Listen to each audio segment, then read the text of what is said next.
Hi friends, स्वागत आहे तुमचं आपल्या चॅनलच्या आणखीन एका नवीन व्हिडिओमध्ये। मी ऐश्वर्या खूप मनापासून स्वागत करते।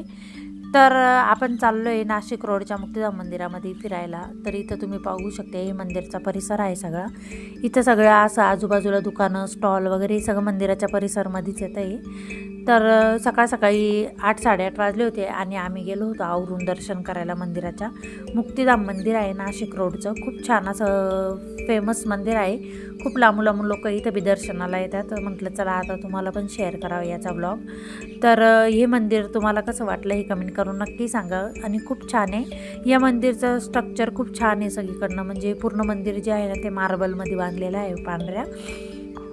तर चला आतमध्ये दर्शन करू आणि कोणकोणते देवी देवता आहे ते पाहू। तर इथं होतं कोंडाजी चिवडा, नाशिकचा फेमस आहे। आणि इथं चप्पल स्टँड होतं पलीकडं, तिथं आम्ही चप्पल काढायला गेलो आणि चप्पल काढले आम्ही आणि मंदिरात दर्शनाला गेलो। तर इथं तुम्ही बघू शकता स्वप्नील आणि त्रिशा पुढे चाललेली आहे। आणि हे मंदिराचा परिसर आहे, इथं सगळं बसायला वगैरे केलेलं आहे लोकांना शांतपणे।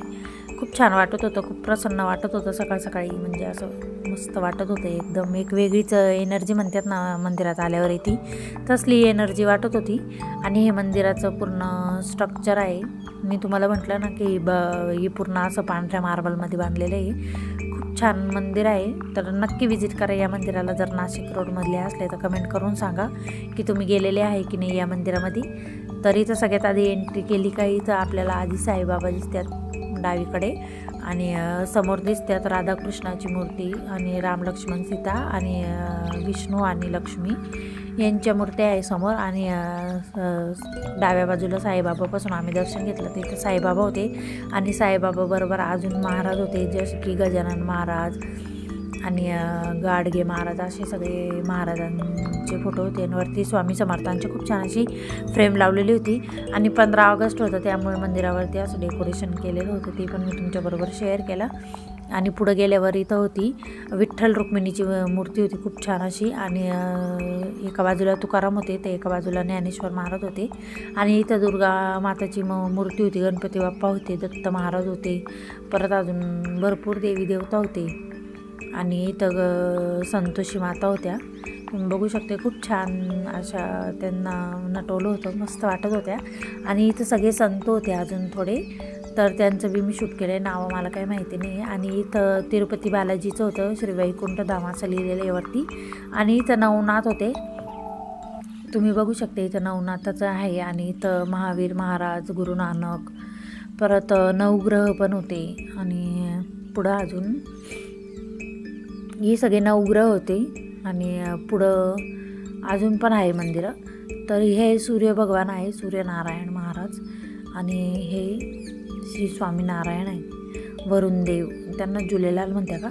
तर इथं शेजारीचं कार्तिक स्वामींचं मंदिर होतं, तर तिथं महिलांना जायला मनाई होती, मग तिथं मी नाही गेली, तिथं फक्त स्वप्नील दर्शन केले।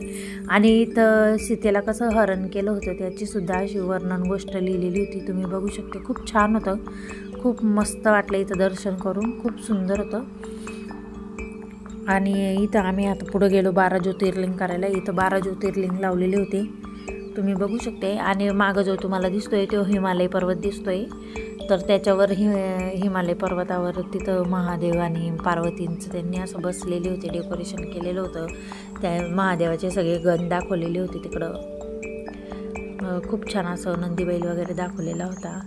आणि मस्त होतं डेकोरेशन, त्यांनी ते खूप छान केलेलं होतं। आणि त्याच्या पायथ्याला तिथं खाली मस्त असं 12 ज्योतिर्लिंगचं डेकोरेशन केलेलं होतं। प्रत्येक ज्योतिर्लिंग पुढं नंदी होते वेगळे, इथं तुम्ही बघू शकते। खूप सुंदर वाटत होतं मनाला, दर्शन झाले तर।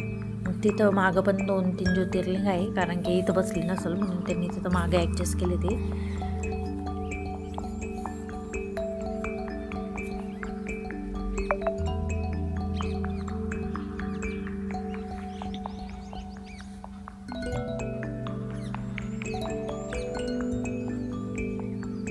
पशुपतीनाथाचं मागं ज्योतिर्लिंग होतं, घृष्णेश्वर आणि त्र्यंबकेश्वर, हे 3 ज्योतिर्लिंग मागं होते तिकडं। आणि इथं सगळे लोक निवांत बसलेले होते आणि खूप छान मंदिराचा परिसर होता। इथं 15 ऑगस्ट निमित्तावरती छान असं डेकोरेशन केलेलं होतं। आणि इथं इथं प्रसादाचा लाडू पण भेटत होता, ते पण आम्ही 2-3 घेतले. तर इथं सगळ्यात आधी राधाकृष्णाचं आपण दर्शन करू. खूप छान अशी मूर्ती होती राधाकृष्णाची. आणि दुसऱ्या ठिकाणी इथं होतं राम लक्ष्मण सीता, तर तेही खूप छान दिसत होतं. आणि इथं होती विष्णू आणि लक्ष्मीची मूर्ती. खूप छान असं वातावरण होतं इकडं मंदिरामध्ये. तर आता आमचे दर्शन वगैरे झाले आणि आम्ही बाहेर आलो. तर यो ब्लॉग मी इथंच संपविते आणि भेटते तुम्हाला नेक्स्ट ब्लॉगमध्ये. तोपर्यंत बाय बाय. चॅनलवर नवीन असाल तर सबस्क्राईब करा.